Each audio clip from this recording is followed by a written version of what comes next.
हम एक छोटा सा भोजन हो सकते हैं, चटनी हो सकते हैं, दाल हो सकते हैं, पूरी थाली नहीं है हम।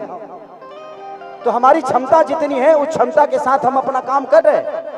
लेकिन हमें भी मन करता है कि आज खेसारी के पास कितना मकान हो, हमारे खुद पता नहीं के कहियो किराया भाड़ा लेवे ना जाला खेसरिया, वो हमारा मेहरारू के पता रहेला।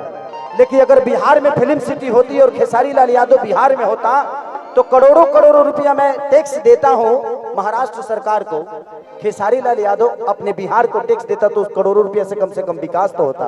क्या बात है, ये हजारों में एक बात है। इस चीज को मांग है हमेशा से कि बिहार में फिल्म सिटी होनी चाहिए। आज खेसारी इतने सारे बंगला, घर द्वार, गाड़ी घोड़ा जो भी लेता है मुंबई शहर में लेता है, क्योंकि क्या करूं, मेरे बच्चे सुरक्षित यहाँ नहीं रह पाएंगे क्योंकि व्यवस्था ठीक नहीं है। मैं किस स्कूल में पढ़ाऊं? ये नेता अपने बच्चों को तो यहाँ पढ़ाते ही नहीं है, तो हमारे बच्चे कहां से पढ़ पाएंगे? मैं यही बातें आज से 2 साल पहले किसी मंच पे बोला था तो मैं बहुत घेरे में आ गया था, लेकिन वो बातें गलत नहीं थी, वो सही थी कि हमारे यहाँ के नेता अपना इलाज कराने के लिए तो बाहर जाते हैं, तो जब वो अपना इलाज के लिए अस्पताल नहीं बनवा पाए तो आप सोच सकते हैं कि आपके इलाज के लिए वो अस्पताल बनवा पाएंगे? नहीं बनवा पाएंगे। सबसे पहले जानते हैं, पहले खुद को बदलिए। किसी का झंडा लेकर घूमने की जरूरत नहीं है, आप अपने आप को तैयार करिए। सच पूछिए तो हमारे यहाँ आईपीएस और डीएम और अधिकारी बनते हैं ना तो अपने काबिलियत से बनते हैं, उसमें सरकार का कोई योगदान नहीं होता है। हमारे यहाँ के बच्चे अगर शिक्षित होते हैं तो अपने काबिलियत से होते हैं, उसमें किसी सरकार का कोई योगदान नहीं है। और मैं अपने बड़े भाई तेजस्वी जी से एक अनुरोध करूंगा। मैं एक छोटे भाई होने के नाते एक दुख तुम है कि 14 करोड़ की आबादी में 2 लाख की नौकरी से हम बिहार सुधरने वाला नहीं है। अगर करना ही है तो बिहार में कम से कम हजारों फैक्ट्रियां डाल दीजिए। ये बताइए कि जब हमारे पास रोजी होगा तो हम रोड पे नजर आएंगे जी, हम फैक्ट्री में नजर आएंगे। आप हमें रोजी दीजिए, आप हमें व्यवस्था मत दीजिए। उतना कमाने की ताकत है जो अपनी व्यवस्था खुद कर लेंगे आप। हमें व्यवस्था तो दे दीजिए, हमें रोजी दे दीजिए। हम वोट देते हैं, आप वोट मांगने आते हैं, हम रोजी मांगने जाते हैं तो आप भूल जाते हैं कि हाँ इनको भी कुछ देना है। मुझे दुख है इस बात का, मैं नेता नहीं हूं, लेकिन आज नहीं तो कल तो बनना ही है।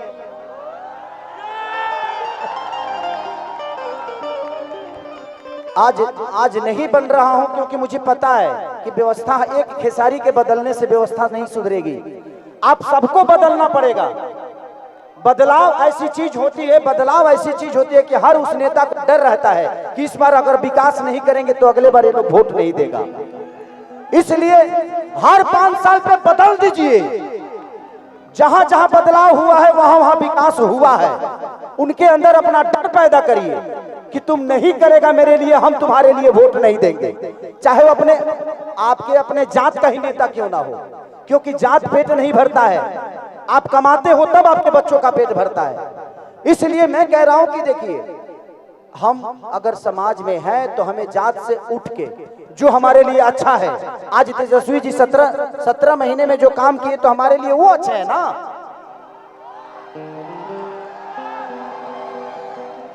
तो आप जब नहीं बदलिएगा तो फिर आपका विकास कौन करेगा? परिवार में जब एक आदमी का विरोध होता है ना तो हर आदमी कमाना शुरू कर देता है। तो कोशिश करिए हर साल, अगर तेजस्वी जी काम नहीं कर रहे उनको भी बदल दीजिए, तब जाके विकास होगा। लेकिन हमें अपने बड़े भाई पे विश्वास है कि वो आएगा तो आग लगा देगा। तो हमें बदलने की जरूरत है। मैं ये नहीं कह रहा हूं कि तेजस्वी जी को आप 20 साल बना कर रखिए, नहीं। तेजस्वी जी अगर काम नहीं कर रहे हैं तो उनको भी बदलिए, क्योंकि बदलाव ऐसी चीज होती है कि जीवन में इंसान अपने आप को बदल देता है। क्योंकि हमें विकास चाहिए भाई, हमें जात नहीं चाहिए। जात पेट नहीं भरता है। आज तेजस्वी जी ने नौकरी दिया है तो सिर्फ यादवों को नहीं दिया है, पूरे बिहार के बच्चों को जिनके पास टैलेंट है उनको दिया है। अगर तेजस्वी जी अपने जात को ही प्रमोट करते, अपने बिरादरी को प्रमोट करते तो इतने सारे लोगों को नौकरी क्यों देते? तो जब वो आदमी अपने जात से हटकर अपना काम कर रहा है तो आपको भी जात से हटना पड़ेगा और जात से हटकर अपना वोट दीजिए। जिंदगी में सबसे बड़ा अधिकार अगर होता है तो वोट का होता है। और आप नहीं समझिएगा तो आपके बच्चों का भविष्य नहीं बदलेगा। जिंदगी में मैं क्या बोला, इस 17 महीने में जो बड़े भाई तेजस्वी जी ने किया, मुझे पहली बार लगा कि हमारे भाइयों को रोजगार मिलना शुरू हो गया।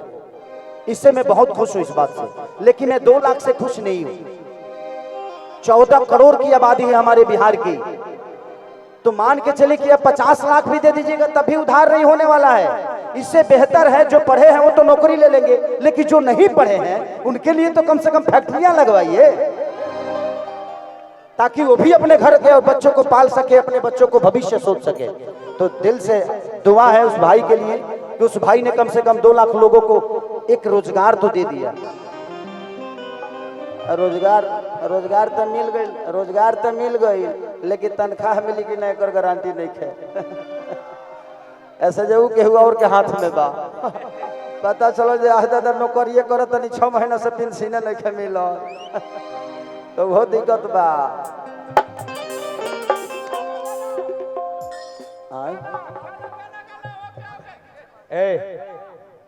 क्या है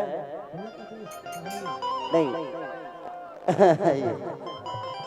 एकरा से ते बैठे न बैठ ब्यास एगो हमार पितियाऊ साली आइल भैया हमारा भैया के, बड़ी देर से कहते हैं कि हम खड़ा हो मानसी जादव देख ला पितियाऊ साई इतना मेकअप क्या लगा था कि खेसारिये जोरे चल जाई, आइली हमारा जोरे जेबो इनकरा जोरे ना ना ऐसा कोनो दिक्कत नहीं है। तो 2 घंटा के हमारा संग रह सकत है, 2 घंटा में तो हम तरह के कुतुब मीनार घुमा दे।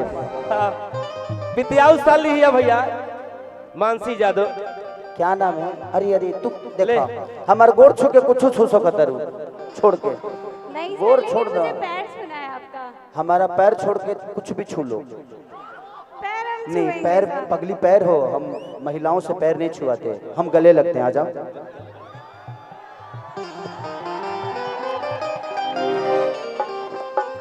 अब 4 दिन न होई हम मत, ना तो हमार जौन तहरा में गोइल बनू ना रही, उ धोआ जाई।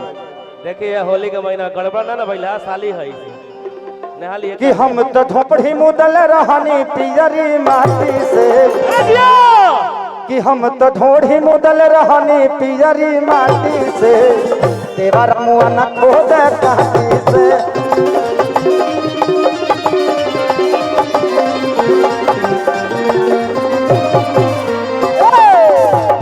खोद तारे काटी से हो, खोद तारे काटी से, खोद तारे काटी से हो, खोद तारे काटी से।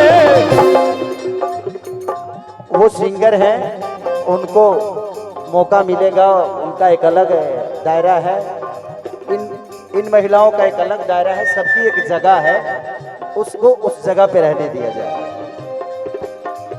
खुद तारे काटी से हो, खुद तारे काटी से, खोद तारे काटी से हो, खोद तारे काटी से।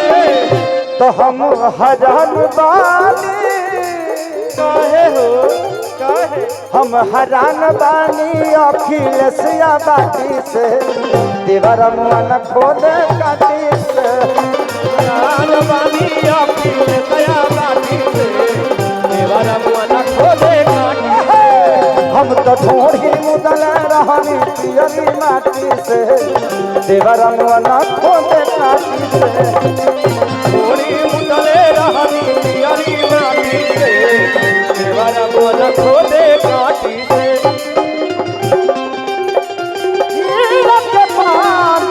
राजा हमरो जान ले मना हो, भाई के ममारी के पान, राजा हमरो जान ले मना, जान ले मना, राजा जान ले मना, जान ले मना, जान ले मना, भाई के ममारी के पान, राजा हमरो जान ले मना हो।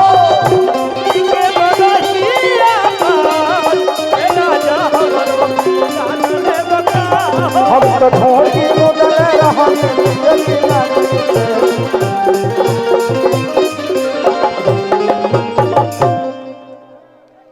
कि ऐसन पोतल बाकी देह भइली आधा, अरे बिगड़ल लइका हवे सजीला नवादा कि ऐसा न बदले ताकि हो गई आधा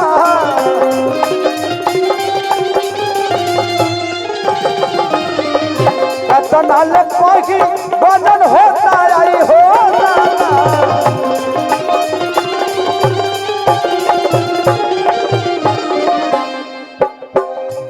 कि मनवा करता है राजा हो तो मनवा करता कि मारियो के चाटी से देवर मन खोद काटी से थोड़ी उतले रहनी पियरी माटी से देवर मन खोदे काटी से कि हम तो ढोढ़ी मुदल रहनी पियरी माटी से देवर मन खोद काटी से थोड़ी उतले रहनी पियरी माटी से देवर मन खोदे काटी से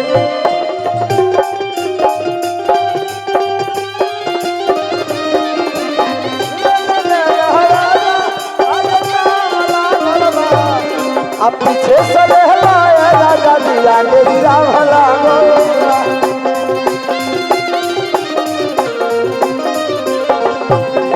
अरे नाला के होता सफाई देख काम लागल बा नाला के होता सफाई देख काम लागल बा तो पीछे से लहलाया राजा जी आगे भला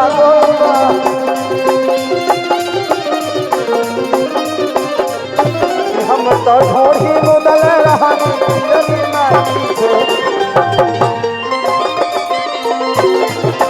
थोड़ी उतले रहनी पियरी माटी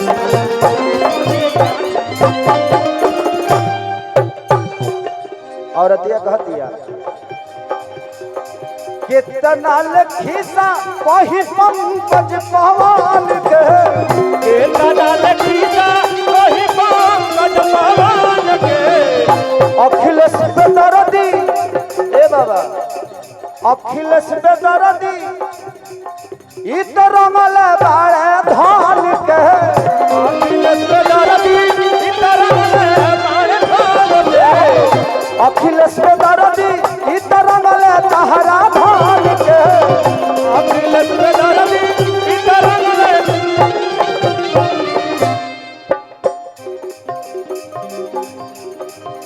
कि मनवा बुझता है राजा जी कि मनवा बुझता है करा छोटा का पाटी से देवरा मुआना खोदे काटी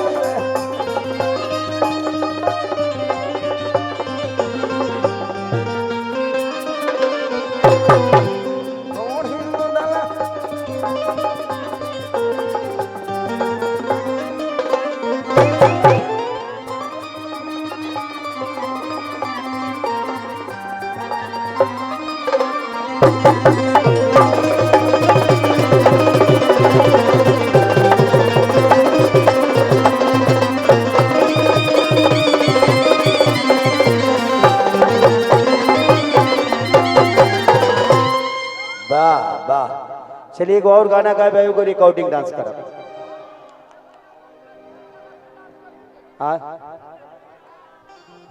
मामला चोली